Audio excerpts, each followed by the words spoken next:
This is the Transformers Generations Legacy Voyager class Predacon Inferno. I picked up this figure from Hobby Corner for about $37. Let's get this guy out of packaging. And here is the Beast Wars Predacon Inferno out of packaging. And boy, this is how you do a legacy figure. I mean, the figure looks great. It's very faithful to the original material. It's very show accurate in my opinion. It's not toy accurate because the toy was sort of a big mess in both modes. I thought this was very accurate to how he looked like on the show. The engineering on this figure, I think, is a whole lot better than the original 90s Beast Wars Inferno figure. Let's take a closer look at the details of this figure. So the gang's all here. Season 1 of the Predacons is finally complete. I think I can stop now and rest from collecting all these new modern style generations Beast Wars figures. We got all the Maximals and Predacons in. And then again, Hasbro has plans of doing Transmetals. They might do the Fusors. Oh my goodness. But I am very happy right now. We've got Season 1 cast complete. Very happy to have all the bad guys, all the Predacons, all on one shelf. The figure stands at about 17 centimeters or about 6 3/4 inches tall. 6 3/4 inches tall, 17 centimeters. It's a pretty good sized Voyager class figure. Now you can see how they made this very accurate to the show. You can see the metallic paint on the underside of the thorax of the ant that opens up into this turbine that you can actually spin, much like in the original toy and on the show. Unfortunately, there's no spring-loaded gimmick for you to actually spin this. You gotta spin it manually, but he does have the thruster turbine right here on the back, just like on the show and in the toy. And this one is removable actually, because the toy version, that wasn't removable, and he had a spring-loaded missile launcher here and there, but this one, you can use it as a gun made of clear plastic. It's painted in gunmetal gray. Very, very cool weapon. He's got a lot of insect legs splayed out. It's a little bit of a kibble, but I actually don't mind. This has been a theme for most of the Predacon Beast Wars Generations Legacy and Kingdom figures. They have the insect legs as kibble, so I don't really mind. It follows that theme. I love the color of plastic they chose for this one. It's so much like a fire ant. The original toy had clear red plastic, which to a certain extent that was pretty cool, but in today's standards I rather prefer the solid plastic.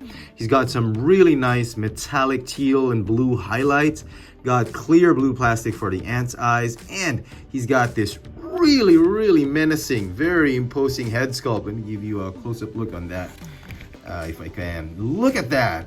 It's so toy and show accurate. I love the metallic blue that they put on it. Mine is a little splotching here and there. I don't know if that was intentional, probably some quality issues, but I do like it. It gives him some character. He's got these predator claws on his face. The head sculpt does have light piping. It makes him look so ominous. And on top of that, the mandibles are actually movable. Articulation for the figure, he's got a ball jointed neck, he's got a waist swivel, a little bit of a hinge, ab crunch right there because of transformation, but it should tab in and it should prevent you from doing that, but you could do that, that's an option. Okay, the arms, you can go forward and backward, go in and out, bicep swivel, a little bit hindered because of these legs, but you can position them out of the way so you can move the arms. The elbows are on double hinges because of transformation. You got a swivel wrist. The hips can do the splits, go forward and backward. You got a thigh swivel, double jointed knees because of transformation.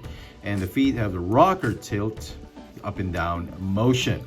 Now, on to the most important thing of this with this figure, other than the aesthetics, and that is quality of plastic. I know I make a big deal out of it. His Wavemate, the Armada Starscream, was just a big hot mess in terms of quality, but this one, solid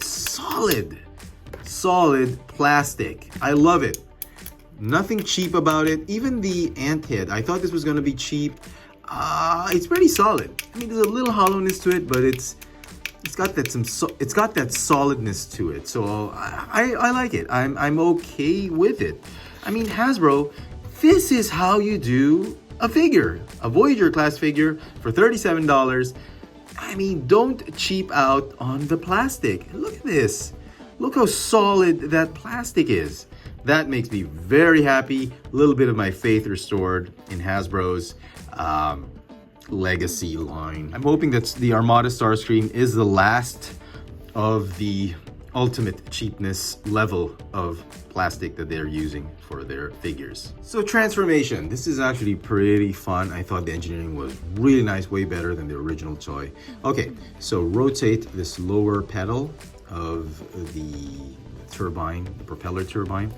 Go ahead and open up, pop up the ant head, open it up just a little bit to allow you to fold out the mandibles of that fire ant, and then open up the jaws, and then you fold up this entire head assembly and collapse it and fold to cover the robot head, and it's gonna stay right there. So I thought that was pretty cool. You could be in robot mode with that big giant ant head. You can already fold the antennae like that. Okay, now onto the legs. You're gonna rotate the waist piece right here. Go ahead and fold up the feet. Fold it like that. And then you're gonna fold up the knees like this. Okay, and they're gonna stay right there. Okay, let's do the arms first. Go ahead and fold them up like this. Go ahead and rotate the arms like this. Okay, now here's a little bit of a tricky bit. The thumbs of the robot are gonna slot onto those square holes right there. And then these shoulders are gonna tab onto each other. So if you do it simultaneously and properly, you should be fine. So just move the ant legs out of the way. It was a little tricky when I first tried to do it, but if you do it once, several times, you get the hang of it. So slot in those thumbs, neatly slotted right there underneath in those square holes. Okay, and then you tab the arms and I should say the shoulders or the biceps, and that should form the main body of the ant. Now these legs, don't worry about them, you can adjust them later. Important thing is you got everything snapped on and solid. Okay, now on to the legs. Legs are going to join together.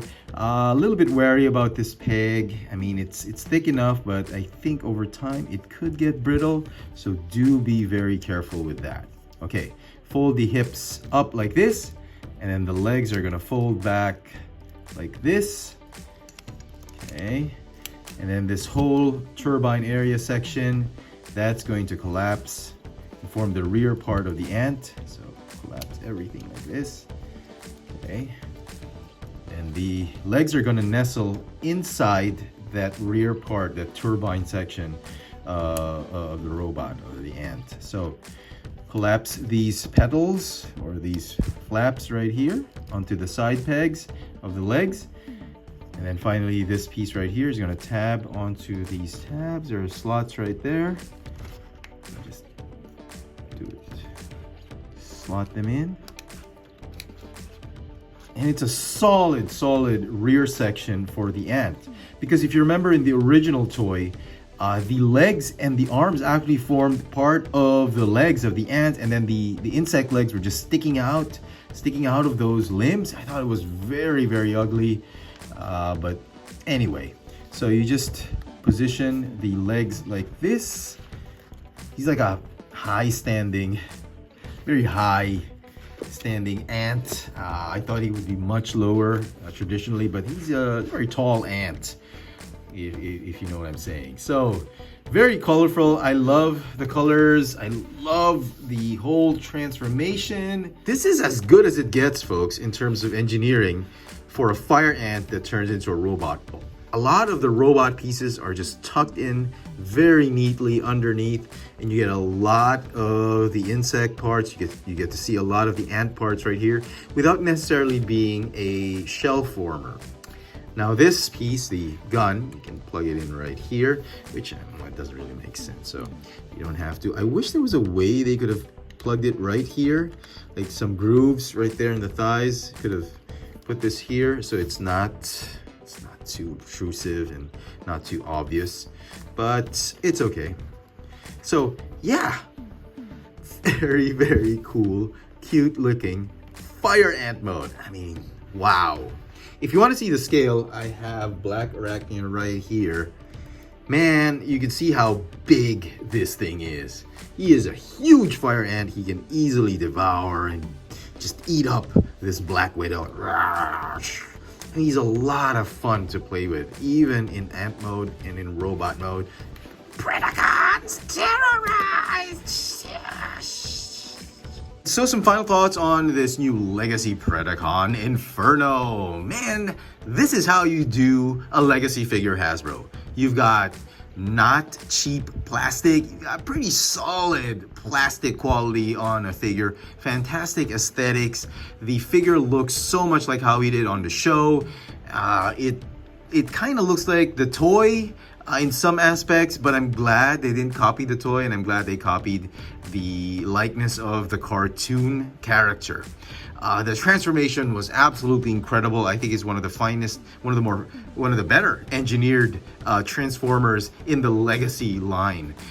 I'm just blown away by this figure.